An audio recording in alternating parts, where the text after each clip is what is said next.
Congratulations, true crime addicts. We've survived another week. It's Friday, February 24th, 2023, and tonight, Alabama police kill a guy and say he was like that when we got here.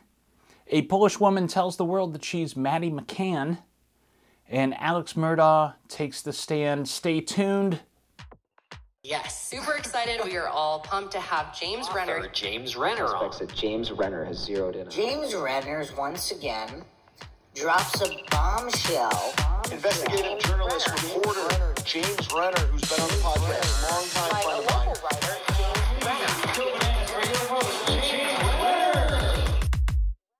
All right, here we go. Let's get to the show. We've got tons of great stories this week, and then after the break, cold case updates like you wouldn't believe. It's been a busy week in true crime.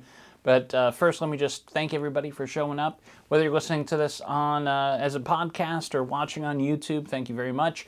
And remember, every time you tell a friend about this podcast, I don't know if you know this, every time you tell a friend about this podcast, an angel gets their wings. It's true. I looked into it. As always, Walter behind the camera, thank you for being here, Walter. One last thing at the top of the show. I have a new true crime book that's coming out June 27th called Little Crazy Children, which is about the unsolved murder of Lisa Pruitt out of Shaker Heights that happened in 1990. And it's now available for pre-order. Anywhere books are sold, you can pre-order it online through your bookstore. Pre-orders help with that first week, which is kind of what makes a book successful or not. Anyways, early reviews are coming in already through Goodreads, because of advanced copies and the way it works. And they're very positive, best reviews I've ever had. So check it out, Little Crazy Children. Let me know what you think. Let's get to the top stories. I want to tell you about this man named Anthony Mitchell.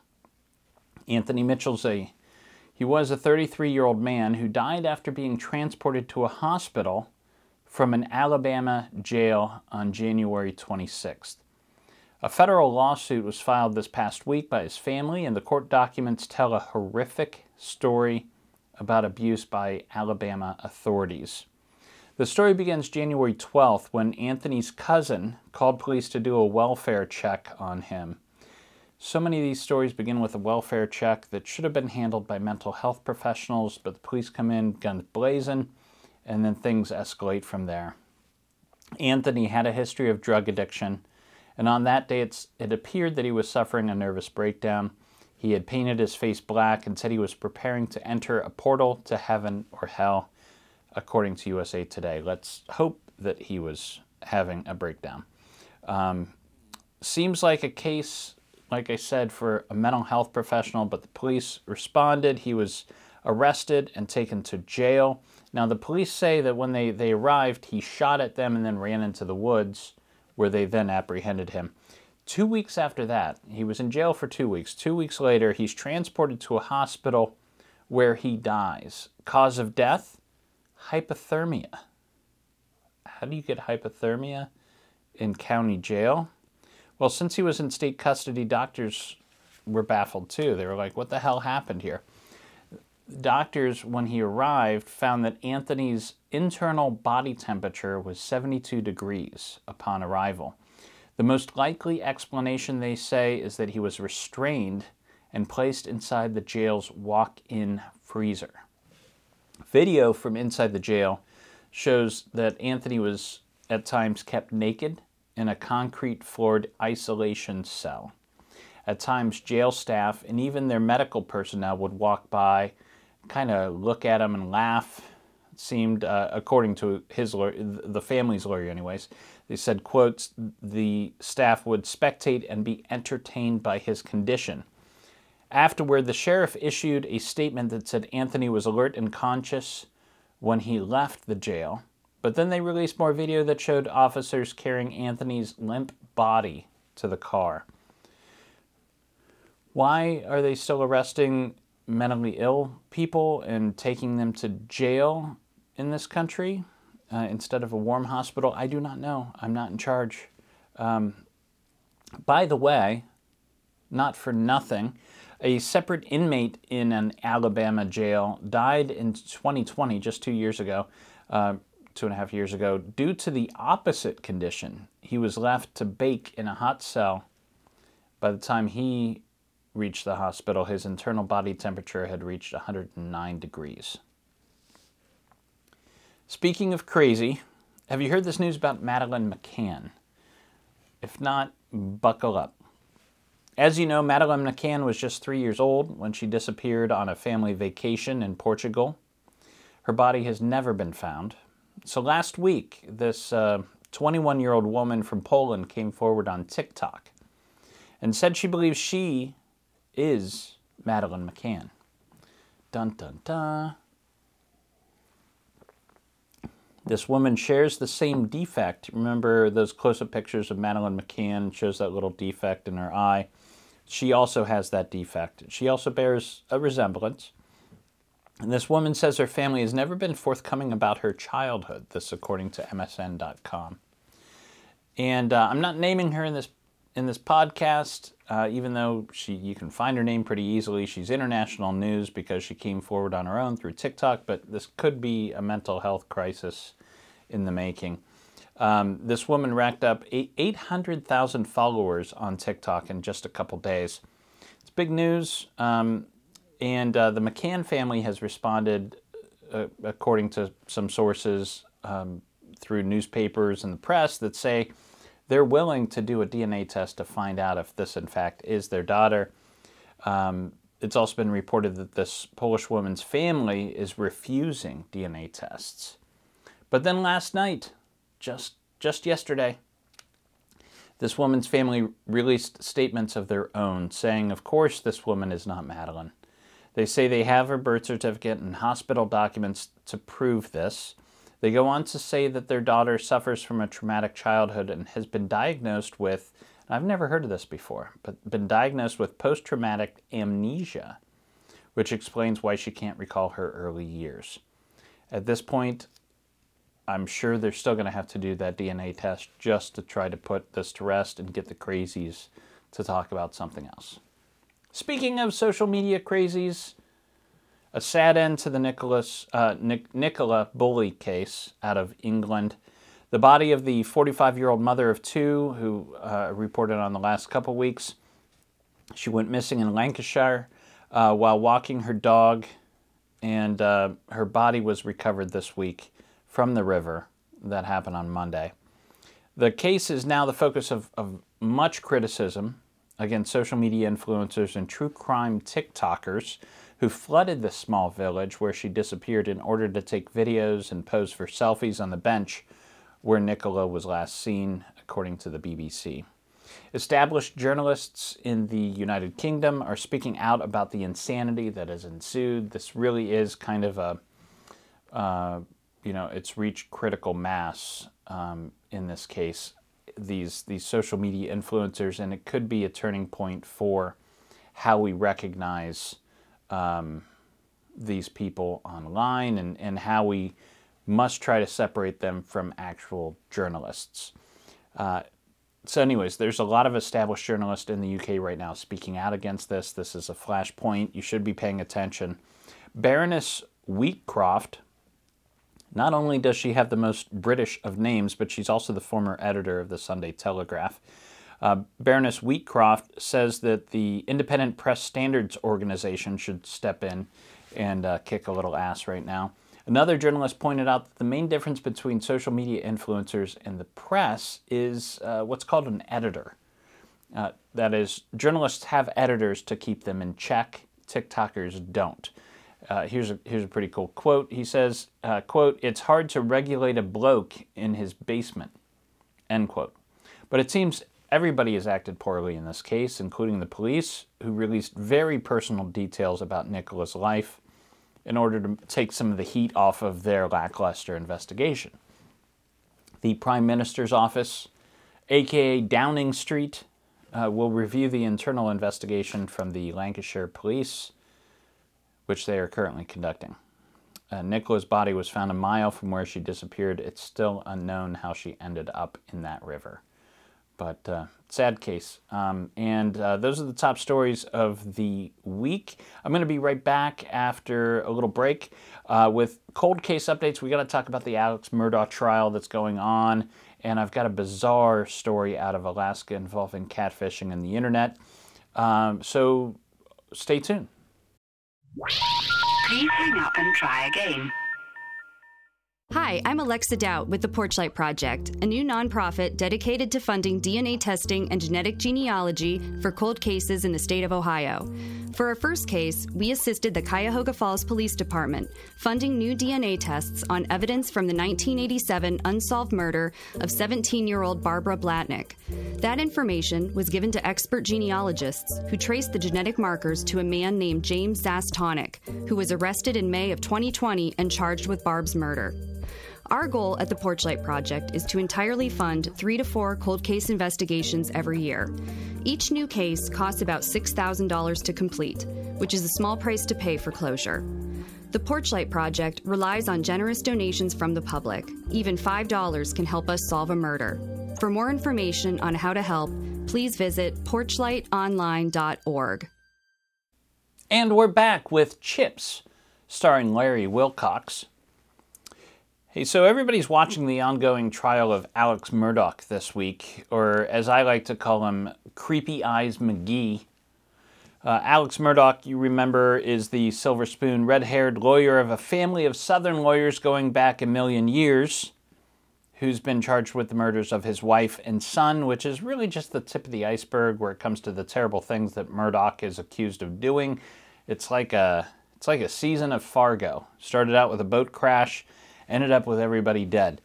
Anyway, the big news this week is that Murdaugh took the stand in his own defense, which is very, very rare. You hardly ever see that in this country.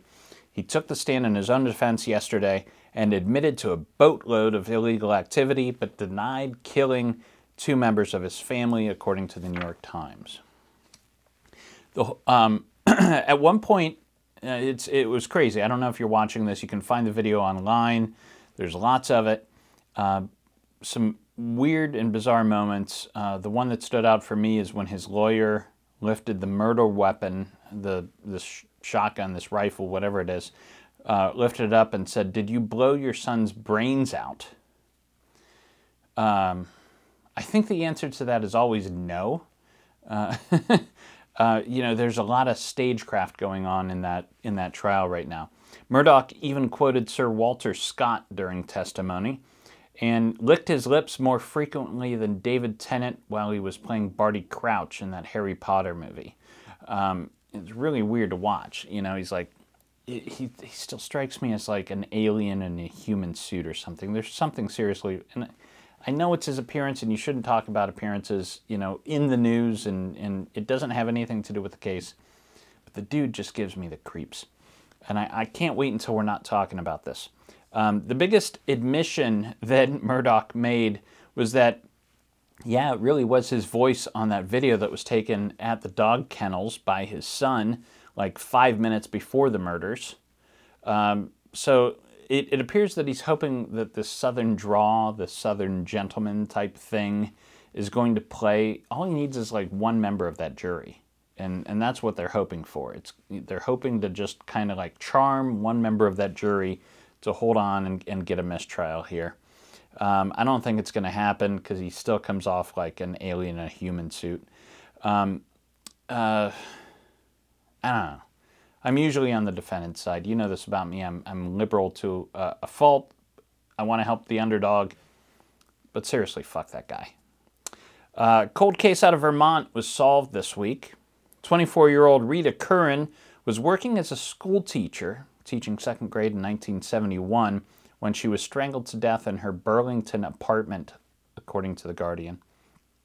Police worked the case for 5 decades, but had little evidence to go on other than a single cigarette butt found near her arm. Celebrity genealogist Cece Moore was able to track the DNA profile from that cigarette butt to William DeRoos, a guy who lived in the same apartment building as Curran back in 1971. So nice work, Cece Moore. She did it again. Detectives interviewed DeRoos back then, but ruled him out. It always bothers me, like, when detectives rule somebody out and announce it or, like, leak it to the press. You know, we just take that as, like, a given. Well, the police looked at it, can't be him. They've ruled him out. It never really, like, don't ever assume that that means somebody could not possibly have done it. So anyways, they named him as Curran's killer. Unfortunately, DeRoos died of an overdose in 1986 after becoming a Buddhist monk. I'm not sure you know this, but Washington State has this weird problem about severed feet washing up on their beaches. It's a whole thing up there. Police find shoes on the beach, and inside the shoes are feet still inside. So, yuck. There's many theories about why that is. Most of them involve suicides, that they jumped into the river, the body decomposes, but the shoe doesn't, and eventually it snaps off and floats away and then shows up.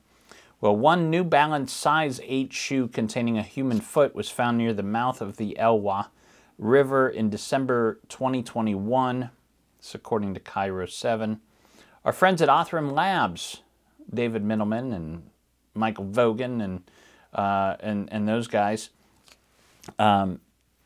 they ID'd these remains using genetic genealogy.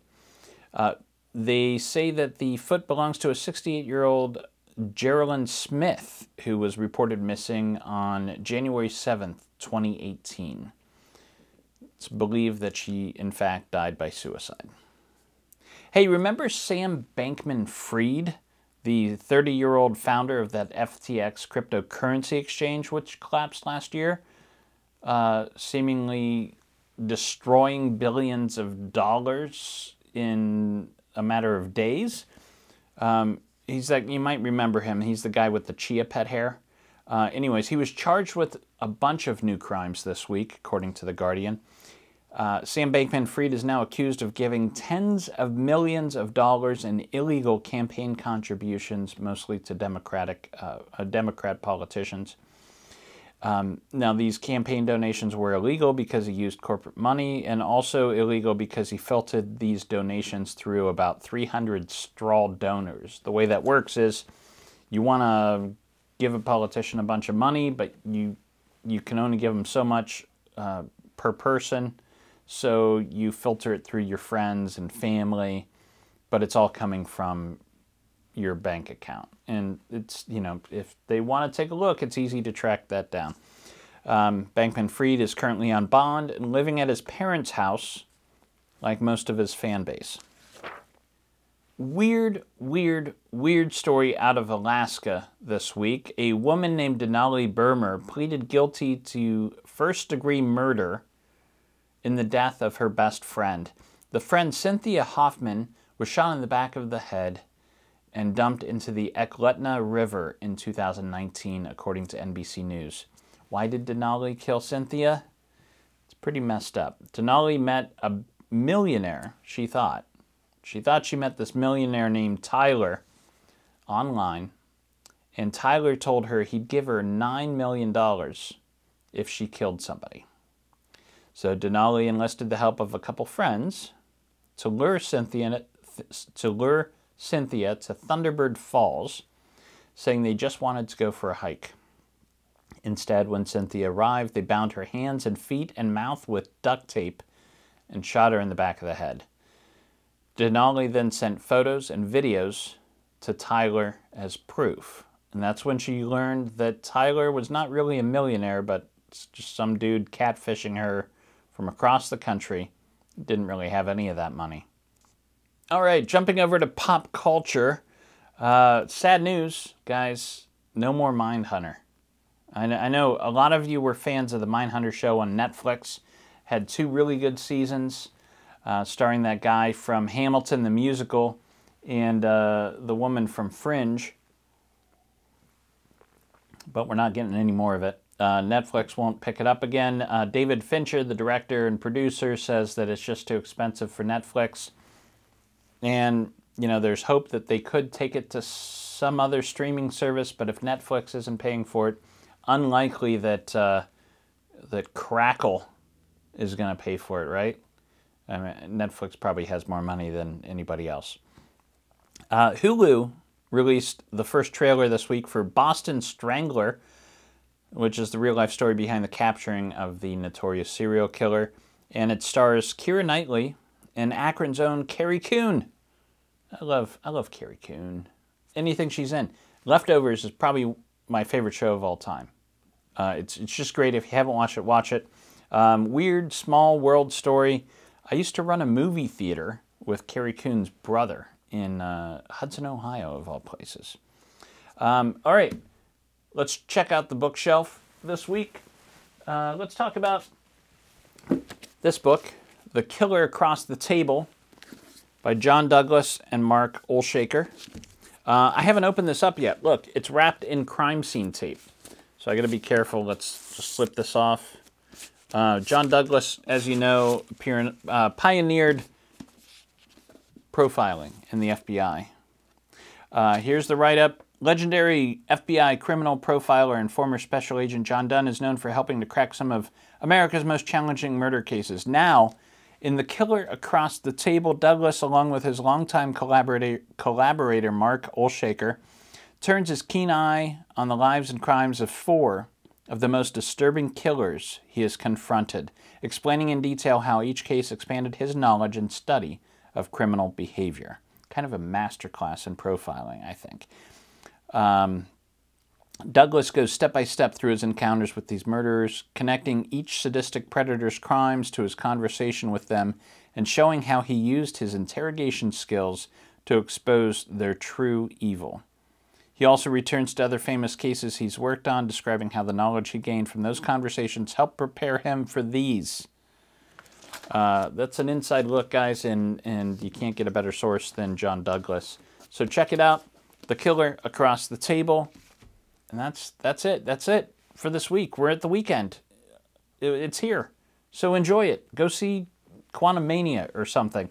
But it's always reason to celebrate when it's the weekend, and that means we gotta get